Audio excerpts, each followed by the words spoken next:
How many of you have ever visualized your dream wedding as a child? All right, well, daydream with me for a minute. Visualize the most magical celebration that you can possibly dream of. Now, think it lasts for several days on end. It includes dancing, music filled with lots of colors, family, friends, traditions, and rituals. All that have like amazing and important meanings, especially like values as far as family. So I would like to take you on a journey of the wonderful world of Hindu Indian weddings. In front of you, you have packets, that way you can follow along with me. I'm gonna take you back to July 11th, 2020. I was 36 years old. At the time, my boyfriend and I just decided, let's get married. We were thinking, because this was right around COVID, and you guys know how COVID was. It was crazy. Everything was running off the shelf. Nothing was open. There was no toilet paper available. So the year prior, my mom passed away, battled cancer, and I got to thinking, at least she didn't have to go through COVID and not have toilet paper. So we decided, like, we don't want to wait to get married. We don't want to not have the chance to walk down the aisle, share those moments with family and friends, not have my dad there. That would have left me with one parent. My husband also has one parent. So we got to thinking, this is important. And other cultures have traditions and rituals that are important to them as well. So with that being said, according to brides,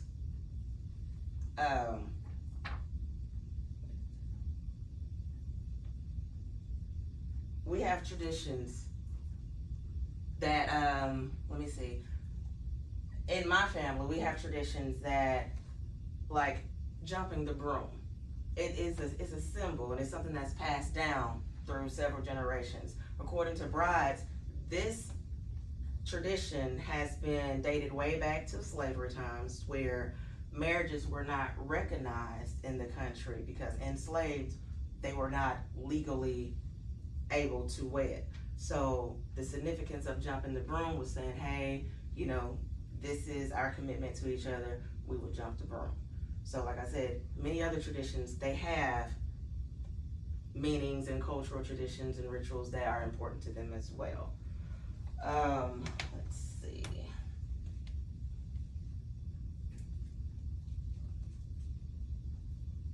So the things that I would like to talk about would be, first, about the pre-wedding traditions that Hindu Indian weddings uphold. Secondly, I would like to talk about the actual wedding day, what goes on, what takes place, and finally, the post-wedding, what happens after a wedding ceremony. Starting at the beginning, pre-wedding traditions and rituals consist of many different functions according to the knot. They are haldi ceremony, it would be the talik ceremony, the sangeet ceremony, and the mehndi ceremony. If you flip to the first page, you will see a picture of a couple during the haldi ceremony. Usually this ceremony takes place maybe 2 to 3 days prior to the actual wedding. This is where family and friends, they create a turmeric paste, and they cover both couples on the face, on the body, and basically this is for beautification and good luck. Ceremony actually marks the beginning of the wedding festivities. On the second and third page, we have family members with the groom. This ceremony is called the Taluk ceremony. This is where the groom is taken to the bride's home, and the bride's family, they get all of the families together, and the bride's family usually applies a special mark, or what they call a tilak, to the groom's forehead. So you have this one here, and then you have this picture right here. Now on the fourth page, there is another ceremony leading up to the wedding. This would be the Sangeet ceremony. This is literally for the families. They get together, they have a good time, they revel in the joy and the happiness of their couples, because this is a time of love and happiness, and people are joining together. They're joining two families, they're gonna become one, and they just wish all the prosperity on, you know, the family and the kids. It's full of colors, and it's food, and it includes music and dances, and most of the time the friends of the family do different performances. Last but not least, we have the Mehndi celebration or ceremony. This is where all of the ladies, you can say, it's similar to a bachelorette party that we would usually have the day before. But what it is all of the ladies gets together, the bridesmaids, the moms, the sisters, the cousins, and they do henna tattoos. They would do henna on the arms of the bridesmaids, the sisters, the moms, but the bride would actually have henna from her elbows to her fingers and from her calves down to her toes. This is basically a symbol of adornment. And let's see. According to the knot, yeah, it's a symbol, it's a form of adornment. The bride usually has a different design from all of the other ladies.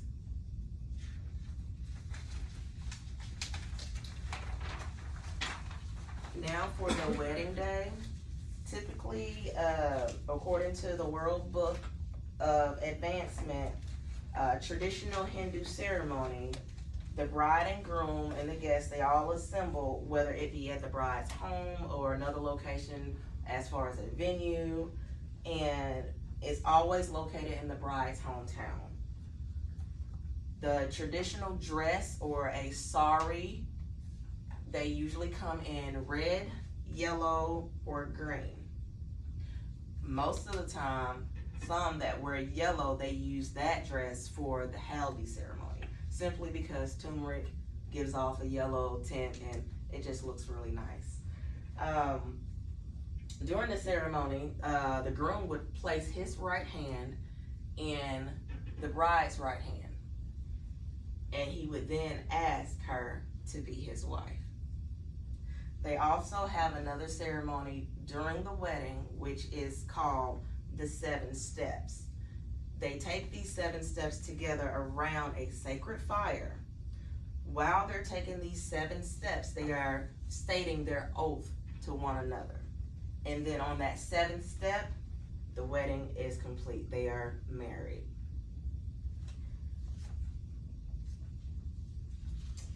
That would be the end of the wedding. Now, after the wedding, brides are usually happy and emotional. And I'm sorry, I forgot to show y'all this sacred fire and the 7 steps around the fire. But after, they have something called the Vidai ceremony. This is where, I know we've seen it a lot in American weddings, probably back in the late 90s, where the bride and the groom, they walk down the aisle and people throw rice. But in a Hindu ceremony, they don't throw the rice. The brides throw the rice.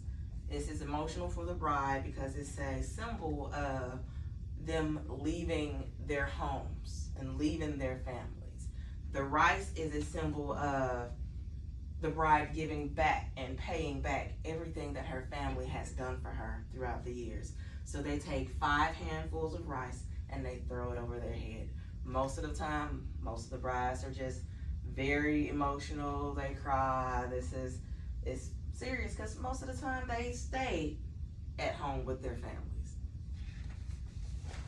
There is another event that happens. It is called Pharma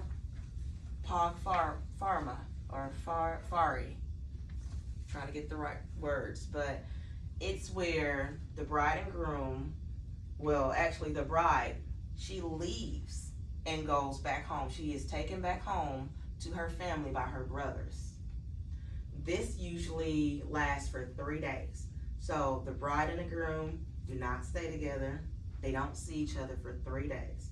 Then the husband comes over and he asks the family for their blessings. Then he takes his bride back home with him.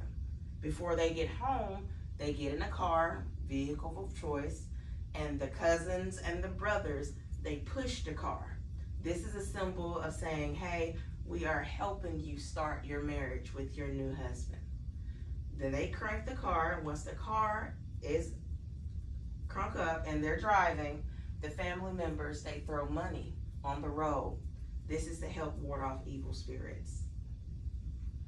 So many of these traditions and customs are very important. They, really believe in spiritual and family and making sure that, you get the blessing and you do everything the right way. They want prosperity and wealth for their family.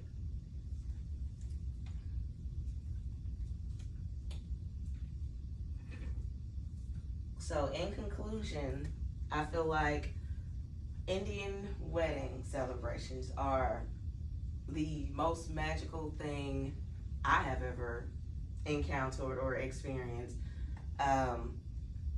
The families are so connected and just really deep and rich in their culture, and everybody pitches in and everybody helps, and they just show love from both sides of the family. I feel like if y'all ever get a chance to experience it, y'all will leave with unforgettable memories and fun from going to a Hindu Indian wedding. I hope y'all enjoyed getting to know about Indian weddings, and thank you for listening.